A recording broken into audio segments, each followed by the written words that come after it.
Jepang mengerjakan para Romusha dulu. Dibayar tahun 42, 43, 44 sampai 45 di semua lini.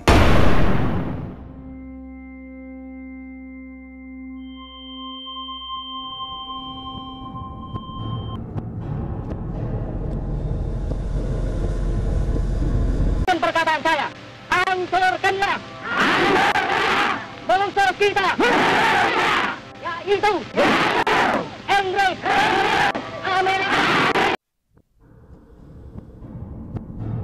71 tahun Indonesia merdeka dari penjajahan Portugis hingga Jepang.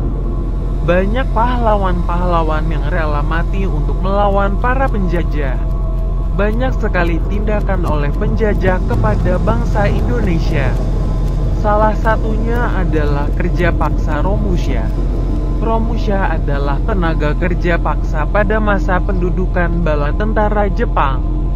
Tenaga kerja paksa ini diambil secara acak oleh militer Jepang dengan melibatkan aparatur pemerintah dan sejumlah pemimpin pergerakan rakyat. Luasnya daerah penduduk Jepang menyebabkan Jepang memerlukan tenaga kerja yang sebanyak-banyaknya untuk membangun sarana pertahanan berupa kubu-kubu pertahanan, lapangan udara darurat, gudang bawah tanah, jalan raya, dan jembatan. Jepang memerlukan Romusha itu untuk mengerjakan proyek-proyek militer mereka, baik yang ada di daerah pendudukan maupun di luar Indonesia. Para pekerja ini terdiri dari laki-laki desa miskin yang berusia antara 16 sampai 60 tahun.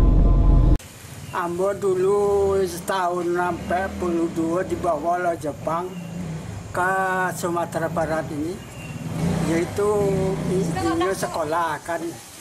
Tiba di Sumatera Barat ini, alat ini alat sekolah, alat dia yaitu membuat yaitu jalan kereta api tahun 42.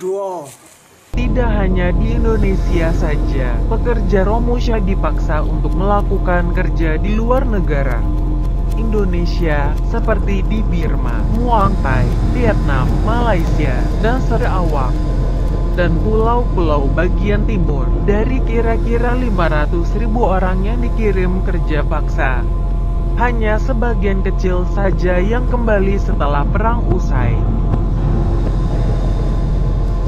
Di tempat-tempat mereka bekerja, mereka diperlakukan secara kasar. Kesehatan tidak dijamin, makanan tidak cukup, serta pekerjaan yang sangat berat. Bahkan, untuk pakaian para Romusha hanya menggunakan celana dari karung goni untuk menutupi auratnya. Bahan karung goni sendiri merupakan bahan yang tidak nyaman dikenakan dan menjadi sarang kutu. Dengan keadaan yang sedemikian rupa tentu saja menjadi sarang bagi penyakit, sehingga banyak di antara Romusha yang meninggal di tempat kerjanya karena sakit, kekurangan makan, serta kecapaian ataupun kecelakaan. Soekarno mengatakan, Romusha merupakan luka bangsa yang tidak pernah kering. Bahkan luka itu akan terbawa hingga dirinya mati. Namun, dia menyatakan ada harga mahal yang harus dibayar. Dalam persoalan Romusha ada harga yang harus dibayar. Harga itu adalah suatu kepentingan yang sangat besar, yaitu kemerdekaan Indonesia. Harga itu tidak bisa untuk ditawar-menawar lagi. Kemerdekaan Indonesia adalah bayaran bagi para Romusha yang tidak akan pernah habis, bahkan tidak akan pernah terbayar oleh materi. Perjuangan bahkan siksaan yang tidak pernah kita alami sekarang jadikanlah suatu penghormatan yang besar yang cinta kepada tanah air kita Indonesia. Keberhasilan bangsa Indonesia memproklamasikan kemerdekaannya merupakan salah satu bukti cinta para pahlawan terhadap bangsa dan negara. Bukti cinta yang dilandasi semangat kebangsaan diwujudkan dengan pengorbanan jiwa dan raga. Segenap pengorbanan rakyat tersebut bertujuan untuk merebut dan mempertahankan kemerdekaan dari penjajah. Semangat kebangsaan harus tumbuh dan dipupuk dalam diri warga negara Indonesia. Semangat kebangsaan merupakan semangat yang tumbuh dalam diri warga negara untuk mencintai dan rela berkorban untuk kepentingan bangsa dan negara.